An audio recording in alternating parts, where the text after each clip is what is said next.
क्या होगा अगर मैं आपसे कहूं कि चाइना के सबसे सूखे और बंजर रेगिस्तान के बीचों बीच जहां पानी की एक बूंद मिलना मुश्किल है, वहां आज लाखों करोड़ों मछलियां तैर रही हैं। सिर्फ तैर नहीं रही, बल्कि उन्हें पाला जा रहा है और उनसे करोड़ों रुपए का बिजनेस हो रहा है। आप कहेंगे कि ये तो बिल्कुल इम्पॉसिबल, अजीब मजाक है। डेजर्ट में मछली कैसे? लेकिन दोस्तों, ये कोई साइंस फिक्शन मूवी की स्क्रिप्ट नहीं है, बल्कि एक हकीकत है। ये चाइना का एक ऐसा क्रांतिकारी एग्रीकल्चर एक्सपेरिमेंट है जिसने पूरी दुनिया के साइंटिस्ट को और एक्सपर्ट्स को सोचने पर मजबूर कर दिया है। तो चलिए आज हम इस अनबिलीवेबल सफर पर चलते हैं और देखते हैं कैसे इंसानी सोच और टेक्नोलॉजी ने एक रेगिस्तान को समंदर में बदल दिया। ये चमत्कार शुरू कहां से हुआ? ये कहानी शुरू होती है चाइना के कुछ सबसे दूर दराज इलाके से, जैसे सिंजियांग और गांसू प्रोविंस। ये वो इलाके हैं जहां ताकालकान जैसे विशाल रेगिस्तान है। सालों से इस जमीन को बेकार और बंजर माना जाता था।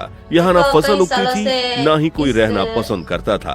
लेकिन चाइना की 1.4 बिलियन से ज्यादा की आबादी और फूड सिक्योरिटी की बढ़ती चिंता ने वहाँ के एक्सपर्ट्स को एक नया सवाल पूछने पर मजबूर किया। क्या हम इस रेगिस्तान को अपनी कमजोरी नहीं, अपनी ताकत बना सकते हैं? पारंपरिक खेती की जमीन पर पहले से ही बहुत दबाव था और समुद्री किनारों पर भी फिश फार्मिंग की जगह कम पड़ रही थी। तब उनकी नजर इस खाली जमीन पर पड़ी। ये बेकार जमीन और इसी सवाल ने यहाँ जन्म दिया डेजर्ट एग्रीकल्चर के आइडिया का। शुरू में लोगों ने इसका मजाक उड़ाया, लेकिन जब साइंटिस्ट ने गहराई से रिसर्च की तो उन्हें रेगिस्तान की रेत के नीचे एक छुपा हुआ खजाना मिला। पानी का राज रेगिस्तान के नीचे समंदर, द सीक्रेट ऑफ वाटर। सबसे बड़ा सवाल यही था, फिश फार्मिंग के लिए इतना सारा पानी आएगा कहां से? इसका जवाब दो हिस्सों में मिला। पहला, जमीन के नीचे।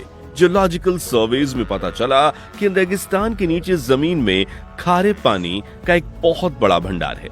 ये पानी लगभग समंदर के पानी जैसा ही था। एक्सपर्ट्स ने इस पानी को ट्रीट करने का तरीका निकाला, मॉडर्न फिल्ट्रेशन टेक्निक्स और मिनरल्स का सही बैलेंस करके। उन्होंने इस खारे पानी को ऐसी क्वालिटी का बना दिया जिसमें समुद्री मछलियां और झींगे आराम से पल सके। दूसरा सोर्स था दूर दराज के पहाड़ों पर जमी हुई बर्फ। गर्मियों में जब टिनचियान जैसे पहाड़ों के ग्लेशियर्स पिघलते हैं तो उनका साफ पानी नदियों के जरिए नीचे आता है।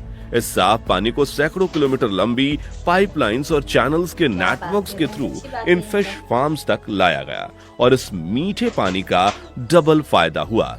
एक ये तो पानी का एक्स्ट्रा सोर्स बनी गया, और दूसरा, जो जमीन के नीचे समंदर का खारा पानी मिला, उसे डाइल्यूट करने की एक बहुत बड़ी वजह मिल गई, और ताकि पानी का खारापन बिल्कुल परफेक्ट लेवल पर मेंटेन किया जा सके। इन दो वाटर सोर्सेज के कॉम्बिनेशन ने इम्पॉसिबल को पॉसिबल कर दिखाया। हाई टेक फार्मिंग टेक्नोलॉजी का कमाल।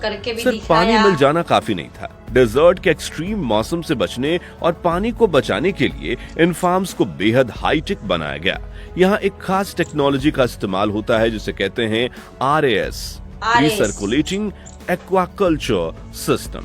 ये एक क्लोज्ड लूप सिस्टम है, जिसका मतलब है कि पॉन्ड्स का पानी बार बार यूज किया जाता है। पानी को पॉन्ड से निकालकर उसे फिल्टर किया जाता है और उसके सारे वाटर प्रोडक्ट्स को हटाया जाता है। उसे साफ किया जाता है और फिर उसमें ऑक्सीजन मिलाकर वापस पॉन्ड्स में भेज दिया जाता है। इस टेक्नोलॉजी से 90% तक पानी की बचत होती है, जो रेगिस्तान जैसी जगह के लिए एक वरदान है। इसके अलावा पूरे फार्म को स्मार्ट टेक्नोलॉजी से मैनेज किया जाता है। हर पॉन्ड में ऑटोमेटेड सेंसर लगे हैं जो 24 घंटे पानी का टेम्परेचर, ऑक्सीजन लेवल, सैलिनिटी के साथ साथ pH लेवल और अमोनिया जैसे हानिकारक केमिकल्स को भी मॉनिटर करते रहते हैं। क्या बात है, जैसे कि अगर कोई भी चीज ऊपर नीचे होती है तो सिस्टम उसे खुद ब खुद ठीक कर देता है। इतना ही नहीं, मछलियों को खाना खिलाने के लिए भी ऑटोमेटेड फीडर्स लगे हुए हैं जो बिल्कुल सही मात्रा में फीड देते हैं, जिससे ना खाना वेस्ट होता है ना पानी गंदा होता है। फार्म के बाहर कोई बीमारी अंदर ना आ सके, इसके लिए बायोसिक्योरिटी के भी कड़े इंतजाम किए गए हैं। इन सब के लिए जरूरी बिजली सोलर एनर्जी से बनाई जाती है, जिससे ये प्रोजेक्ट एनवायरमेंटली फ्रेंडली भी बन जाता है। तो एक साल बाद क्या हुआ, नतीजे हैरान करने वाले थे। जिन जमीनों को बेकार समझा जाता था, वहां से अब सालाना सैकड़ों ton high quality sea food निकल रहा है। ये कोई छोटे मोटे टेस्ट प्रोजेक्ट नहीं है, बल्कि फुल स्केल कमर्शियल फार्म्स है। और यहाँ कोई मामूली मछलियां नहीं, बल्कि सैल्मन, टॉर्टर और स्टर्जियन जैसी हाई वैल्यू स्पीसीज के अलावा यहाँ झींगे और ग्रोपर जैसी समुद्री मछलियां भी पल रही हैं। इस कंट्रोल एनवायरनमेंट का एक और बड़ा फायदा है, यहाँ मछलियों का ग्रोथ बहुत ही तेजी से होता है, क्योंकि उन्हें ना किसी शिकारी का डर होता है, ना ही मौसम के उतार चढ़ाव का।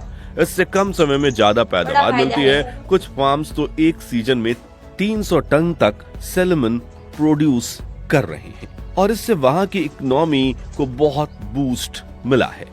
एक रिपोर्ट के मुताबिक एक जिले में इस प्रोजेक्ट से सालाना 20 मिलियन युवान यानी लगभग 23 करोड़ रुपए से ज्यादा का रेवेन्यू जनरेट हो रही है। और जो वेस्ट वाटर पॉन्ड से निकलता है वह भी बेकार नहीं जाता। उसमें फिश वेस्ट के कारण काफी न्यूट्रिएंट्स होते हैं, जिसे आसपास के खेतों में सिंचाई के लिए इस्तेमाल किया जाता है, और इससे बंजर जमीन की उपजाऊ शक्ति भी वापस लौट रही है। लोकल लोगों की जिंदगी में बदलाव।